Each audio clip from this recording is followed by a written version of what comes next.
Hello everybody, my name is Sniping is Fun, and I welcome you all back to the next character in this long-running series of Newcomer ideas for Super Smash Bros. Ultimate to Super Smash Bros. Series in general. As I mentioned and left you off with in the last video, I talked about Heihachi from the Tekken series, character number 125 on the road to 150. Now we have the last 25 characters, and with character 126, I already stated in the last video, I am going to be doing another Mortal Kombat character. Obviously, you see the thumbnail when I change it, the name of the video. You saw the picture at the beginning, the sound effect of him screaming, because that's Mortal Kombat. But yes, the third Mortal Kombat character I'm going to be talking about, character 126, is going to be the Elder God, the Thunder God, whatever. I don't know. I haven't played enough freaking Mortal Kombat to really remember the story and all the different elements and stuff. It's been a while to really keep up with all that. With all that. But yes, Raiden.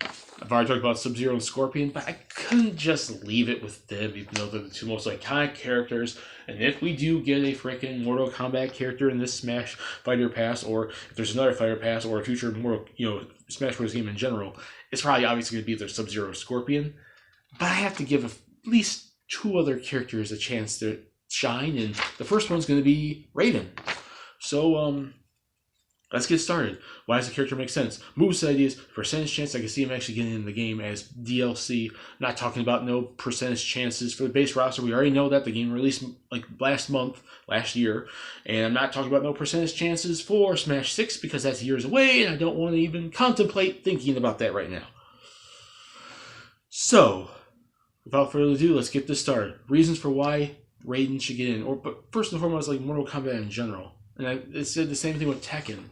Mortal Kombat is one of the most iconic fighting game series of all time. It's been on Nintendo forever, since since the Super Nintendo game, since the first game with the censorship on the first game, and every game pretty much since then, except for a select few, have been on Nintendo. The 1, 2, 3 on Super Nintendo, Ultimate 3 as well, Mortal Kombat 4 on the N64, Deadly Alliance, Deception on the GameCube, Armageddon on the Wii. We skipped the DC game, which wasn't a major loss. We skipped 9 and X, which is kind of sad. But now Mortal Kombat 11 is coming to Switch too. So there was history for the series in the past on Nintendo. There's history now because now we have this return of Mortal Kombat to Nintendo. The Switch is getting Mortal Kombat 11, which was probably one of the biggest announcements to come out of like the Game Awards.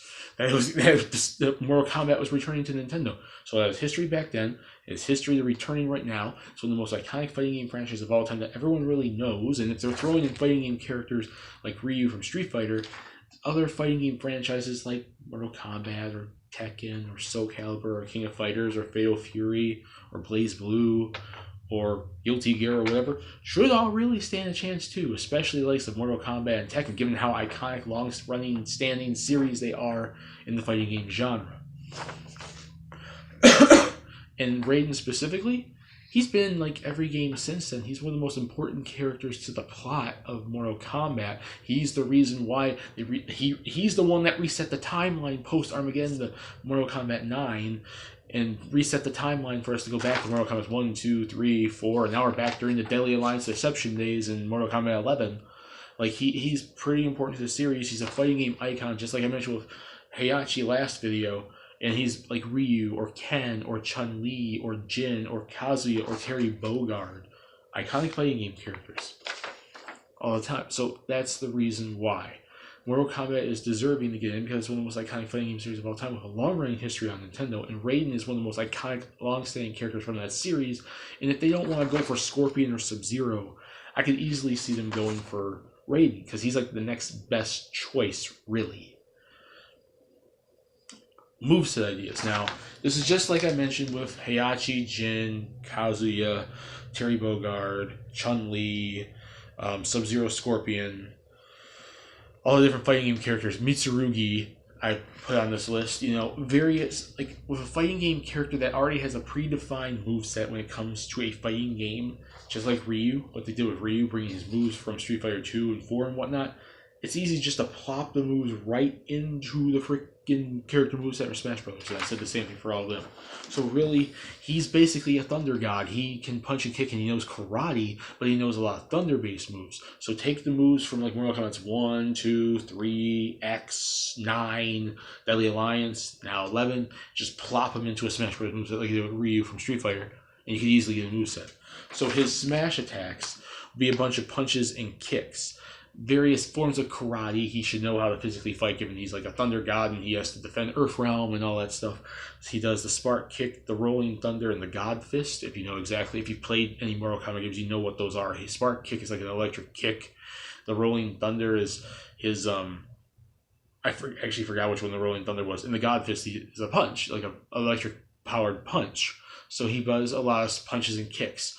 It isn't very unique, but his style of karate, his style of fighting actually makes it unique, and it stands out with some of his iconic punching and kicking moves like the spark kick of the god fist and the freaking rolling thunder.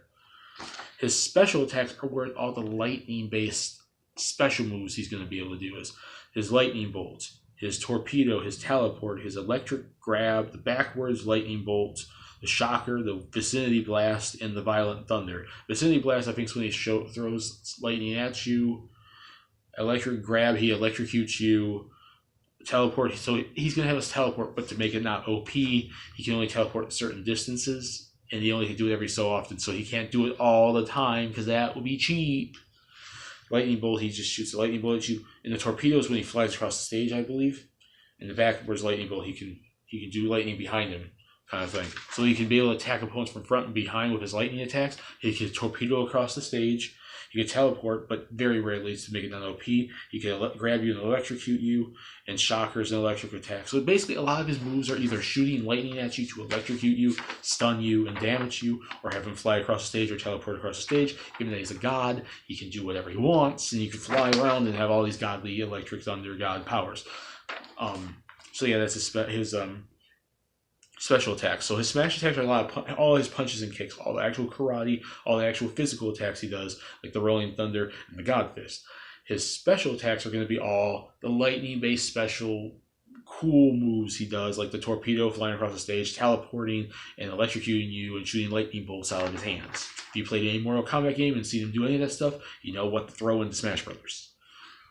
And then his final smash, just like Scorpion and Sub-Zero, I'm going to give him one of his fatalities. And I know it's like, oh no, you have to censor it, and it's too bloody, and whatever that is. You can, like, it's not like characters haven't been censored in Smash Bros. Before. They censored Snake. He doesn't really use any of his guns. They've definitely censored Bayonetta. It's not like, M-rated characters are forbidden to be in Smash Brothers. And it's not like blood is the sole focus of Smash Bros. Mortal Kombat. It's all the special moves, it's the characters. It's not just the violence. The violence was always been like a central part of it, but not the only thing from Mortal Kombat. And I think you can get away with censoring final, fatality type moves for final smashes for these characters, and it was still working. I don't think people will be like, "Oh no, they censored my poor Mortal Kombat." No. I said the same thing for Sub-Zero and Scorpion. Sub-Zero, I did the fatality where he electrocutes you and breaks you into pieces. So instead of bones, he just freezes the opponents and he just shatters them into pieces, and it's automatic KO, and you just get respawned. No bones or anything, so it's an automatic KO. The fight, and then I did the pulling off the mask skull fire hellfire thing, and if you get engulfed in the flames, you just get burned up to a crisp and you get respawned. So you don't see blood or bones or anything, but it's the fatality doesn't really get censored entirely either, because you just get burnt to a crisp or blown into pieces of ice. But you don't see anything, but you're still affected by the move.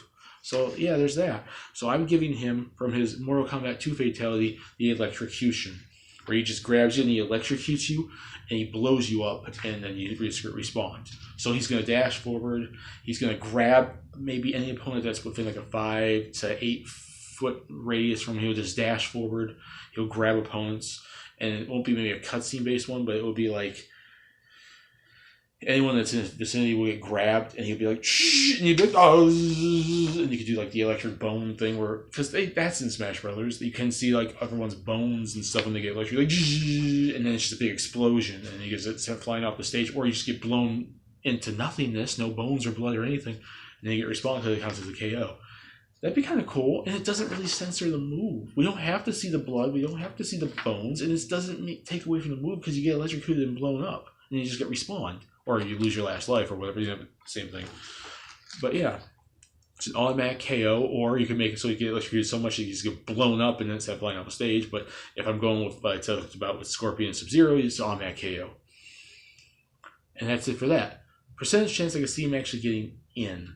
Now, if we do get a Mortal Kombat character ever in Smash Bros., as I said, it's going to likely be Scorpion or Sub-Zero. That's not even just a Fighter Pass in DLC, but any future Smash Bros. Game, or if we get any more DLC post this Fighter Pass for Smash Ultimate. Maybe we'll get more DLC characters in 2020, 2021 or something to kind of keep it up with the, well, the Switch is still, because the Switch is still going to be around probably for at least about 2022, 23, 24-ish. We're not going to get the next Nintendo system for a while. So keep this game supported, then we might get more characters. But if we get a Fire Emblem, I'm so tired right now. A freaking Mortal Kombat character, it's going to be Sub-Zero or it's going to be Scorpion. I'm going to give him a 60% chance, which I believe is lower than what I gave Scorpion and Sub-Zero. I think I gave them like a 70-75% chance. I do believe both of them are pretty equal to each other. I personally think they might go for Sub-Zero a little bit more because he might be able to censor him a little bit more out of those two and have it work out well, and that's what I think a lot of people mention. But Scorpion's a little bit more iconic to the series, so they could easily get away with him as well. But Raiden makes sense. I do see them going for those two because they're the iconic ninjas of the series, and ninjas made the series. But Raiden's been around since the beginning too, and he's one of the most iconic big name characters from the series too. And you can make a very interesting move. So we don't have a character that really does lightning too much. So I think it makes sense, and I think he fits in. 60% chance is not the highest Mortal Kombat character, but not the lowest. And I could see it being a possible character, like Mortal Kombat in general, but possibly getting a character at some point in Smash Bros. History. Doesn't need to be Ultimate. Maybe it could be 6, 7, 8, 9. Who knows? But that's it for Raiden from Mortal Kombat. And put in the comments what you guys think. Do you guys want to see a Mortal Kombat character? Discuss it down there and have fun. We could. Does my moveset make sense? Does the electrocution thing be cool? Electric powers and everything? 60% too high, too low? My reasons make sense for why they should get a character? Discuss it down there and have fun. This is the first character on the road to the last 25 of the 150. 126, Raiden. Done. And when I return next time with character 127, I'm going to be returning with another Nintendo character from a franchise, or should I say one game series. One game now, because the game just came out, I think, last year. But one game that would be interesting marketing, given it's a new IP from Nintendo and it represents their mobile phone games. My next game character we'll talk about, character 127, is going to be Yuden, the Dragon Blood Prince from Dragalia Lost. See y'all later in the next video.